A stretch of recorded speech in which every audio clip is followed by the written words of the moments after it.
Hola muchachos, vamos a continuar con esta serie de videos dedicados a lo que son los procesos termodinámicos. En este caso les voy a hablar sobre el proceso isocórico. Bien, el proceso isocórico es un proceso termodinámico en el cual una sustancia pasa de un estado inicial a uno final con un volumen constante. En este caso he hecho tres gráficas, la gráfica presión-temperatura, la gráfica presión-volumen y la gráfica volumen-temperatura. Vamos a comenzar analizando la más sencilla, que es volumen-temperatura. Podemos ver que el volumen se mantiene constante independiente de la temperatura. Por ejemplo, acá tenemos una temperatura, aquí tenemos otra y aquí otra, y verificamos que el volumen obviamente se va a mantener constante. En este gráfico presión-volumen nos damos cuenta que el volumen es invariable incluso cuando las presiones son distintas.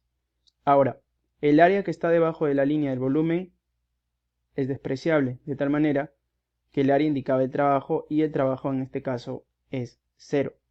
Y en esta gráfica presión-temperatura vamos a hacer uso de lo que es la ecuación general de los gases ideales. Como en este caso estamos diciendo que el volumen se mantiene constante, vamos a convertirlo en una constante. El número de moles no va a variar porque el volumen va a ser constante, entonces no hay una fuga de masa o un escape de moles. Y la constante de los gases ideales también es una constante. Hacemos uso de despeje de ecuaciones simples y al final obtenemos esta ley, que es la ley de Guy-Lussac. Esta relación indica que la presión y la temperatura, que son dos variables, están relacionadas de una manera directa, de tal manera que a mayor presión hay una mayor temperatura. Esto se puede verificar en esta gráfica, que es una función directa. Nosotros podemos ver que hay unas líneas punteadas, lo cual indica que, que el volumen no puede llegar a una temperatura de 0 Kelvin, porque a temperaturas bajas se produciría la licuación del gas.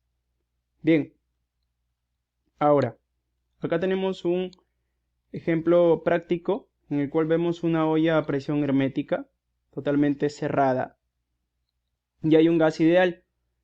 Este gas está a un volumen que obviamente es constante.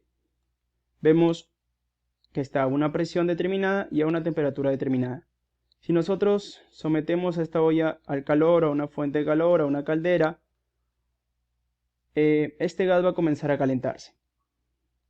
Sin embargo, como el volumen se mantiene constante y como hemos dicho que el trabajo es igual a 0, hacemos uso de lo que es la ecuación de la primera ley de la termodinámica, el darnos cuenta que el trabajo es 0, porque el volumen es constante, porque no se emplea energía en mover o desplazar el volumen.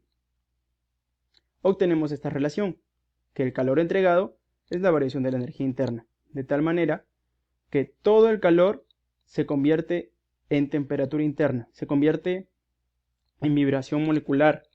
Y esto, mediante lo que es la teoría cinética molecular, indica que al aumentar la temperatura aumenta la velocidad de las moléculas.